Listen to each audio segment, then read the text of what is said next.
अस्सलाम वालेकुम दोस्तों, इनसाइड में मौजूद वगैरह में कुछ आमदीद। वो कौन था? पाकिस्तान की सियासत, पाकिस्तान के इस वक्त के हर एक सूरत हाल में यही एक सवाल है जो हर एक की जुबान पर है। जज साहब खुद पूछते हैं, जनाब वो कौन था जो हमें फ़ोन कर रहा है, वो कौन था जो हमें दबाव में लाने की कोशिश कर रहा है, वो कौन था जो हमारे काम में मुदाखलत कर रहा है। और इसी तरीके से ये जो सवाल है अब आगे बढ़ता बढ़ता खुद सुप्रीम कोर्ट ऑफ पाकिस्तान की हदूद में पहुंच चुका है और वहां पर जाकर इस बात का इंकशाफ हुआ है कि पायना वट्टा बारों नहीं जाया। हफ्ता खत्तो किताबत ये वाला जो है ना, ये मुझे इस तरह लग रहा है क्योंकि इस हफ्ते के अंदर जितने खतूत तहरीर किए गए हैं वो ना सिर्फ अपनी मिसाल आम है, बल्कि इस तरह लगता है जैसे इस हफ्ता खत्तो किताबत के इख्तिताम पर अभी सूरत हाल में कुछ मजीद ट्विस्ट भी आने के इम्कान है और मजीद चंद खतूत भी सामने आ सकते हैं। अलबत्ता इस हफ्ता खत्तो किताबत में एक बात साबित हो गई कि वो खतूत जो इस्लामाबाद हाई कोर्ट के जज साहिबान की जानिब से तहरीर किए गए थे, वो इस्लामाबाद के जज साहिबान की तरफ से मीडिया को या इस्लामाबाद हाई कोर्ट की बीट को कवर करने वाले रिपोर्टर्स को लीक नहीं किए गए थे, बल्कि ये खत जो इस्लामाबाद हाई कोर्ट के जज साहिबान की तरफ से तहरीर किया गया था, जिसमें इस बात के इल्ज़ाम आयद किए गए थे कि वो उनके कामों में मुदाखलत कर रहे हैं और वो उनको मजबूर कर रहे हैं कि जनाब वो उनकी मर्जी के मुताबिक फैसले दें या उस तरह की सूरत हाल को क्रिएट करें कि जिसको सज़ा वो दिलवाना चाहते हैं उनको सज़ाएं मिलें। तो वो ख़त जिसका बहुत ही ज़्यादा चर्चा रहा है, वो जब सुप्रीम कोर्ट ऑफ पाकिस्तान में पहुंचता है तो ये ख़त वहाँ से लीक किया जाता है और इस हवाले से ये इंकशाफ भी सामने आया है कि सुप्रीम कोर्ट ऑफ पाकिस्तान के एक जज साहिब ने इस खत को उस जर्नलिस्ट के जरिए लीक कराया जो उनके बहुत ही ज्यादा करीब समझा जाता है। और अब सूरत हाल इस तरह की हो चुकी है कि सुप्रीम कोर्ट ऑफ पाकिस्तान और हाई कोर्ट के जज साहिबान ने भी अपने अपने पसंदीदा जर्नलिस्ट रखे हुए हैं और उनको भी अगर किसी तरह के किसी भी मामले के ऊपर हाइप सोशल मीडिया पर क्रिएट करानी हो तो वो उनके कान के अंदर फूंक मारते हैं और फिर उसके जरिए जो चीजें हैं वो सोशल मीडिया पर वायरल होना शुरू हो जाती हैं। बिल्कुल ऐसे ही सुप्रीम कोर्ट के उन्हीं जज साहिबान ने, बल्कि उसी जज साहब ने वो खत जो है अपने एक पसंदीदा जर्नलिस्ट को दिया, लेकिन उस पसंदीदा जर्नलिस्ट ने जरा थोड़ी सी समझदारी का काम किया कि उसने उस खत को खुद अपने ही सोशल मीडिया प्लेटफॉर्म से शेयर करने की बजाय एक और जर्नलिस्ट के कंधे को इस्तेमाल किया और उससे कहा गया मेरे को बड़ी स्टोरी आई है, तू देख कैसा सूरत हाल है। और वो जर्नलिस्ट ये समझा कि जनाब इसने ऑलरेडी ही अपने अकाउंट से इस चीज को शेयर कर दिया है, लिहाजा उसने उस खत को अपने सोशल मीडिया अकाउंट से जैसे ही शेयर किया तो फिर इस खत को वायरल करने के लिए भी भरपूर बंदोबस्त कर दिया गया और फिर वो तमाम कुव्वतें इस मामले के अंदर मुतहरक हो गई जो अमूमी तौर पर सोशल मीडिया पर किसी भी चीज को वायरल करने के अंदर यद्दे तूला रखती हैं, यानी उनकी अपनी एक मुसलमा हकीकत है जिसको हम नजरअंदाज नहीं कर सकते। इस सूरत हाल में सवाल पैदा होता है कि वो कौन था? एक तो वो है ना जिन्होंने ये सारे मामला जिनकी वजह से चल रहे हैं, लेकिन कुछ वो भी हैं जो मुख्तलिफ इदारों के अंदर, खासतौर पर अदलिया के इदारों के अंदर बैठ के अपने टाउट जर्नलिस्ट के जरिए मुख्तलिफ तरह की सूरत हाल को क्रिएट कर रहे हैं। तो वो कौन था, ये एक इंपॉर्टेंट सवाल है और यकीनी तौर पर आप ये जानना भी चाहेंगे। और सबसे बढ़कर ये कि आप ये भी जानना चाहेंगे कि ये जो हफ्ते खतो किताबत शुरू हुआ, जिसका आगाज हुआ है इस्लामाबाद हाई कोर्ट के जज साहिबान की तरफ से, फिर उसके बाद रेशम इसके अंदर मंजर आम पर आ जाती है। वो रेशम साहिबा जो है वो कभी इस्लामाबाद हाई कोर्ट के जजों को खतूत अरसाल करती हैं जिसके अंदर एंथ्रेक्स का मुबैना तौर पर जिक्र किया जाता है। फिर वो लाहौर हाई कोर्ट के जजेस को भी इसी तरह के रेशम जो है वो मोहब्बतनामे अरसाल करती है और पता चलता है कि आखिर के अंदर चीफ जस्टिस काजी फायज ईसा साहब के नाम भी मकतूब को तहरीर कर दिया गया है और रेशम ने वहां पर भी अपना जो है ना मोहब्बत का इजहार काजी फायज ईसा साहब के साथ किया है। तो इस सूरत हाल में ये सवाल बहुत ही ज्यादा अहमियत का हामिल है कि इस हफ्ते खतो किताबत का अंजाम कैसा होगा। और सबसे बढ़कर ये कि चीफ जस्टिस मिस्टर जस्टिस काजी फायज ईसा साहब के खिलाफ मुमकिन तौर पर अगली साजिश कौन सी होगी, क्योंकि इससे भी अब किसी को कोई वो नहीं है। इस साजिश का आगाज किया गया इंतखाबात के फौरी बाद कमिश्नर रावलपिंडी की तरफ से तहरीर किए जाने वाली वो जो है इल्जाम और उसके बाद उनकी तरफ से एक प्रेस कॉन्फ्रेंस जिसके अंदर उन्होंने जस्टिस काजी फायज ईसा साहब को इंतखाबात में धांधली का जिम्मेदार करार दे दिया था। फिर ये खतूत काम शुरू हो गया और उसके बाद अब इस बात का अंदाजा होता है कि हर एक महाज पर नाकामी के बाद अब अगले मरहले का भी आगाज होने जा रहा है। वो मामला कौन सा, ये भी एक इंपॉर्टेंट सूरत हाल है और इसके ऊपर भी बात करना बहुत ही ज्यादा जरूरी है। सबसे पहले चीजों को अगर हम آرڈر کے اندر دیکھیں تو اسلام آباد ہائی کورٹ کا خط اور یہ جو مختلف ججز جو مختلف ہائی کورٹس کے جج صاحبان ہیں ان کو خط لکھنے کی خبریں تو آلریڈی موجود ہیں، اور اس صورتحال میں ایک تیسرا خط بھی منظر عام پر آیا تھا جو chief justice Peshawar high court کی طرف سے تحریر کیا گیا تھا کل، اور ان کی طرف سے اس خط کے مندرجات میں اس بات کا ذکر کیا گیا تھا کہ ان کو جسٹس قاضی فائز عیسیٰ صاحب سے مایوسی ہوئی ہے، کیونکہ جسٹس قاضی فائز عیسیٰ صاحب نے ہمیشہ سینیارٹی کے اصول کا ذکر کیا ہے، اور انہوں نے اس بات کا ذکر کیا کہ اس وقت جو سپریم کورٹ آف پاکستان ہے وہاں پر ججز کی 3 پوزیشنز ویکنٹ ہیں، اور ان 3 پوزیشنز کے اوپر ابھی ججز کی تقرری ہونی ہے، اور انہوں نے کہا بطور chief justice Peshawar high court میری بھی یہ خواہش تھی کہ مجھے ایلیویٹ کیا جائے، مجھے سپریم کورٹ آف پاکستان میں بھجوایا جائے، لیکن ایسے لگ رہا ہے جیسے مجھے میرے پاس وہ اختیار نہیں ہے، وہ لابنگ نہیں ہے، یا چیف جسٹس قاضی فائز عیسیٰ صاحب تک میری دسترس نہیں ہے، لہٰذا مجھے اس سارے کے سارے عمل سے نہ صرف الگ رکھا جا رہا ہے بلکہ مجھے مکمل طور پر اس سارے کے سارے معاملے میں نظر انداز بھی کیا گیا ہے۔ ان کی طرف سے یہ شکوے کا اظہار کیا گیا، اور اس کے ساتھ ایک مرتبہ پھر سوشل میڈیا پر اس بحث کا آغاز ہو گیا کہ کیا واقعی جسٹس قاضی فائز عیسیٰ صاحب کی طرف سے پسند اور ناپسند کا حوالہ دیا جا رہا ہے، اور کیا پشاور ہائی کورٹ کے ان چیف جسٹس صاحب کو صرف اس وجہ سے سپریم کورٹ آف پاکستان میں نہیں لے کے جایا جا رہا کیونکہ ان کی طرف سے پاکستان تحریک انصاف سے وابستہ مختلف سیاسی شخصیات کو ریلیف دیا گیا ہے، اور یہ ریلیف دینا پاکستان کے ان کو، یعنی ان کو یہ بات پسند نہیں آ رہی، لہٰذا ان کو جو ہے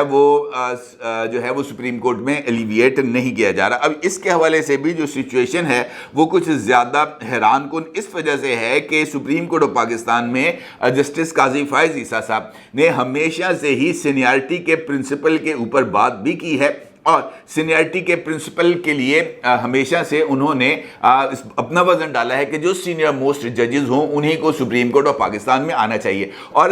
یہ جو سینیارٹی کا پرنسپل ہے اس کو بنیادی طور پر الجہاد ٹرسٹ کیس کے اندر اس کو واضح کیا گیا تھا، اور الجہاد ٹرسٹ کیس میں اس طریقہ کار کو بھی وضع کیا گیا تھا کہ اگر سپریم کورٹ آف پاکستان میں جج کی کوئی سیٹ خالی ہو تو جج کی ریٹائرمنٹ کی صورت میں 30 دن، اور کسی جج کے فوت ہونے یا مستعفی ہونے کی صورت میں 90 دنوں میں نئی تعیناتی کی جائے گی۔ اب اگر دیکھا جائے تو سپریم کورٹ آف پاکستان میں اس وقت جو 3 سیٹیں خالی ہیں اس میں سے ایک جج صاحب جناب جسٹس سردار طارق مسعود صاحب یہ ہوئے ہیں ریٹائر، اور ان کو ریٹائر ہوئے ابھی چند ہی روز ہوئے ہیں کیونکہ مارچ کے اندر ہی ان کی ریٹائرمنٹ تھی۔ البتہ 2 جج صاحبان جن میں مزار علی اکبر نقوی اور اعجاز الحسن صاحب شامل ہیں وہ مستعفی ہوئے ہیں، اور الجہاد ٹرسٹ کے کیس کے اس فیصلے کے مطابق 90 دن کے اندر ان سیٹوں کے اوپر جو ججز ہیں ان کی تقرری ہونی ہے۔ دوسری جانب یہ بات اپنی جگہ پر موجود ہے کہ اس وقت جو ہائی کورٹ جو سپریم کورٹ آف پاکستان ہے وہاں پر جو ججز ہیں اس کے اندر جن لوگوں نے ایلیویٹ ہونا ہے اس کی ایک لسٹ باضابطہ طور پر مرتب ہوتی ہے، اور وہ لسٹ سپریم جوڈیشل کونسل کے اندر جاتی ہے۔ اس وقت اس لسٹ کے اندر جو مختلف ہائی کورٹس میں پائے جانے والے جج صاحبان ہیں اس میں جناب جسٹس ابراہیم صاحب جو کہ چیف جسٹس ہیں پشاور ہائی کورٹ کے، ان کا 37واں نمبر ہے سینیارٹی لسٹ، تمام ججز کی سینیارٹی لسٹ میں جناب جسٹس ابراہیم کا 37واں نمبر ہے، 37 نمبر۔ اور دوسری بات یہ ہے کہ 37واں نمبر ہونے کی وجہ سے ان کی ایلیویشن بطور جج آف سپریم کورٹ کسی بھی صورت ممکن نہیں ہے۔ نہ صرف یہ بلکہ اگر یہ 2 جج صاحبان جناب جسٹس مزار نقوی اور جناب اعجاز الحسن اگر اپنے عہدوں سے استعفیٰ نہ دیتے تب بھی کسی بھی صورت جناب ابراہیم صاحب نے سپریم کورٹ آف پاکستان میں جج ایلیویٹ ہونے کے لیے وہ اس کے بینیفیشری ہو ہی نہیں سکتے تھے۔ اس وقت اگر ہم آپ کے سامنے رکھیں یہ چیزیں تو جو بات سامنے آ رہی ہے اس کے مطابق جسٹس ابراہیم صاحب جسے میں نے آپ کو بتایا وہ 37ویں نمبر پر ہیں، جبکہ سندھ ہائی کورٹ کے چیف جسٹس عقیل عباسی صاحب 2009 میں ہائی کورٹ کے جج بنے تھے، اور اس وقت وہ سینیارٹی لسٹ میں اوپر کے نمبر پہ موجود ہیں۔ Chief justice Lahore high court Malik Shahzad Ahmad Khan صاحب 2011 کے اندر ہائی کورٹ کے جج بنے تھے، اور وہ سینیارٹی لسٹ میں دوسرے نمبر پر ہیں۔ اور اس کے علاوہ جو 34 جج صاحبان ہیں وہ اسی حوالے سے جناب جسٹس ابراہیم صاحب سے زیادہ سینیارٹی رکھتے ہیں، وہ ان کا لہٰذا جسٹس ابراہیم صاحب کا इस हवाले से मौक़िफ़ कतई तौर पर दुरुस्त नहीं। लेकिन चूँकि ये सोशल मीडिया की जंग है और सोशल मीडिया की जंग के में मेरिट्स को कतई तौर पर नज़रअंदाज किया जाता है, और इसी हवाले से ख़ुद जस्टिस काजी फ़ाइज़ ईसा साहब का एक ख़त इस वक्त सोशल मीडिया पर ज़ेर गर्दिश है, जिसका अक्स आप अपनी स्क्रीन पर देख सकते हैं। इस ख़त की रोशनी में मुख्तलिफ सोशल मीडिया अकाउंट्स इस बात का जिक्र कर रहे हैं और पूरे ख़त के मतन का जिक्र किए बगैर कि सितंबर 2022 में जस्टिस काजी फ़ाइज़ ईसा साहब ने जस्टिस बंदियाल को ख़त में बताया था कि जस्टिस मज़हर आलम की रिटायरमेंट को 77, जस्टिस सज्जाद अली शाह की रिटायरमेंट को 46 दिन हो गए हैं, मज़ीद 3 सीटें भी खाली हैं, अदालत 30% कम कैपेसिटी पर काम कर रही है, लिहाजा फौरी तौर पर जजेस की अपॉइंटमेंट की जाए। अब ये जो ट्वीट है इसका अक्स भी आप अपनी स्क्रीन पर देख सकते हैं। इस ट्वीट के अंदर भी मैंने आपको बताया कि अपनी मर्जी की चीज़ें ना जो लोग हैं वो उसका जिक्र करते हैं। जिस खत का अक्स मैंने आपको पहले अपनी स्क्रीन पर दिखाया था, अगर हमारे जो कैमरामैन हैं इसके आखिर वाला पोर्शन आपको जूम करके दिखा सकें तो उसके अंदर ये बात बड़ी वजाहत के साथ आती है कि जस्टिस काजी फ़ाइज़ ईसा साहब ने जो है वो केसेस की तादाद और सुप्रीम कोर्ट के हवाले से मुकम्मल जिक्र करते हुए उमर अता बंदियाल साहब को बताया था कि जनाब इस वक्त सुप्रीम कोर्ट ऑफ पाकिस्तान में जजेस की 5 वैकेंसीज खाली हैं, जिसमें जस्टिस गुलजार अहमद साहब को रिटायर हुए 239 दिन में 239 डेज हो चुके हैं। जस्टिस गुलजार को रिटायर हुए अभी उनकी जगह पर जज को अपॉइंट नहीं किया गया, तकरीबन 1 साल। दूसरा उन्होंने जिक्र किया कि जनाब जस्टिस काजी मोहम्मद अमीन अहमद 25 मार्च 2022 को रिटायर हुए हैं और उनकी रिटायरमेंट को 187 दिन हो चुके हैं, 187 डेज। तीसरे नंबर पर उन्होंने जिक्र किया कि जस्टिस मकबूल बाकर 4 अप्रैल 2022 को रिटायर हुए हैं और अब उनकी रिटायरमेंट को 177 दिन हो चुके हैं, 177। और उसके बाद उन्होंने इस बात का जिक्र किया कि जस्टिस मज़हर आलम खान मंदोखेल मियाँ खेल इनको रिटायर हुए 77 दिन और जस्टिस सज्जाद अली शाह को रिटायर हुए 46 दिन हो चुके हैं। और इस हवाले से उनका यह कहना था कि जनाब बाकी 2 के लिए तो अभी अल जहाद ट्रस्ट केस के अंदर मुद्दत मौजूद है, लेकिन जिनके लिए 240 दिन, 187 दिन और 177 दिन हो चुके हैं, खुदा का वास्ता है वो जो आपने टीके लगाए हुए हैं उससे बाहर निकलें और यहाँ पर जजेस की अपॉइंटमेंट की जाए। लेकिन चूंकि झूठ बहुत जल्दी बिकता है, लिहाजा ये झूठ भी बिक गया, चूंकि ये हफ्ता खतो किताबत है और इसके अंदर इस तरह की खतो खिताबत का बहुत ही ज़्यादा जो है ना वो उसका तड़का लगना बहुत ही ज़्यादा ज़रूरी है। अलबत्ता ये बात जिस तरह मैं आपके साथ जिक्र कर रहा हूँ कि इनफैक्ट ये सारे का सारा मामला इस वजह से क्रिएट किया जा रहा है कि जस्टिस काजी फ़ाइज़ ईसा साहब को दबाव में लाया जाए और जस्टिस काजी फ़ाइज़ ईसा साहब को वो करने पर मजबूर किया जाए जो इससे पहले उन्होंने कभी नहीं किया, यानी प्रेशर को लेकर किसी भी मकतबा फ़िक्र या किसी भी स्कूल ऑफ थॉट या किसी भी सियासी ग्रुप को रिलीफ देना। और इस वक्त चूंकि ये रिलीफ के मामलात इस्लामाबाद हाई कोर्ट के अंदर चल रहे हैं, 2 केसेस ऐसे हैं जहां पर मुमकिना तौर पर जो फैसले हैं वो ईद के बाद आने का इम्कान है, लिहाजा उससे पहले ही प्रीएम्प्टिव तौर पर सुप्रीम कोर्ट ऑफ पाकिस्तान पर इस हद तक दबाव बढ़ाना मकसूद है कि जनाब अगर किसी भी मामले की वजह से इस्लामाबाद हाई कोर्ट के फैसले सुप्रीम कोर्ट ऑफ पाकिस्तान में चैलेंज कर दिए जाएं तो वो फैसले बरकरार रहें, क्योंकि इम्कानी तौर पर इस बात का जो है वो जाहिर किया जा रहा है इम्कान के जनाब इस्लामाबाद हाई कोर्ट से इमरान खान साहब को मुमकिन तौर पर कोई रिलीफ मिल सकता है और सुप्रीम कोर्ट को उस रिलीफ को बरकरार रखना चाहिए, क्योंकि अगर सुप्रीम कोर्ट ऑफ पाकिस्तान ने उन रिलीफ्स को बरकरार नहीं रखा तो इसका मतलब ये होगा कि वो मंजर आम पर आ चुके हैं, वो मुतहरक हो चुके हैं और वो जो है किसी सूरत इमरान खान को रिलीफ देना नहीं चाहते। और वो कौन था वाला मामला यहां पर आकर एक मर्तबा फिर इस्टेब्लिश होता है। ना सिर्फ ये बल्कि खुद सुप्रीम कोर्ट ऑफ पाकिस्तान में मौजूद जो मुख्तलिफ इमरानदार हैं वो भी इस हवाले से मुतहर्रक हो चुके हैं और वो اپنا رول جو ہے وہ بخوبی انجام دے رہے ہیں۔ اگر آپ کل کی سماعت کا ہلکا سا جائزہ لیں تو وہاں پر آپ کو اس بات کا اندازہ ہوگا کہ خاص طور پر اس ایک نقطے کو جسٹس عطر من اللہ صاحب کی طرف سے اٹھایا گیا، جس میں اس بات کا ذکر کیا گیا کہ عدالتیں اگر ریلیف دیتی ہیں تو پھر ایم پی اوز کے آرڈرز کیوں جاری کیے جاتے ہیں، اور اس حوالے سے سپریم کورٹ آف پاکستان سے 9 مئی کے واقعات میں ملوث 5 ملزموں کی مثال دینے کی کوشش کی گئی، جن کو رہا کرنے کا آرڈر جسٹس مندوخیل کی طرف سے جاری کیا گیا تھا، اور ان کی رہائی کے موقع پر ان کو ایک مرتبہ پھر ایم پی او کے آرڈر کے تحت گرفتار کر لیا گیا، جس کو اس بات کا ذکر کرنا اس حوالے سے شاید انہوں نے ضروری سمجھا کہ وہ جو پریشر اندرونی طور پر بلڈ کرنا ہے اداروں کے اوپر اور خاص طور پر اسٹیبلشمنٹ کے اوپر، اس کے لیے ماحول کو کریٹ کیا جا سکے۔ اس کا مطلب یہ ہے کہ یہ جو کھیل جس کا میں نے گفتگو کے آغاز کے اندر آپ کو ذکر کیا تھا کہ سپریم کورٹ کے جج صاحب نے وہ جو لیٹر ہے جو اسلام آباد ہائی کورٹ کے جج صاحبان کی طرف سے آیا تھا، اس کو از خود جو ہے وہ نہ صرف لیک کرایا بلکہ وہ فل کورٹ میٹنگ جس کے اندر تمام جج صاحبان موجود تھے، اس میں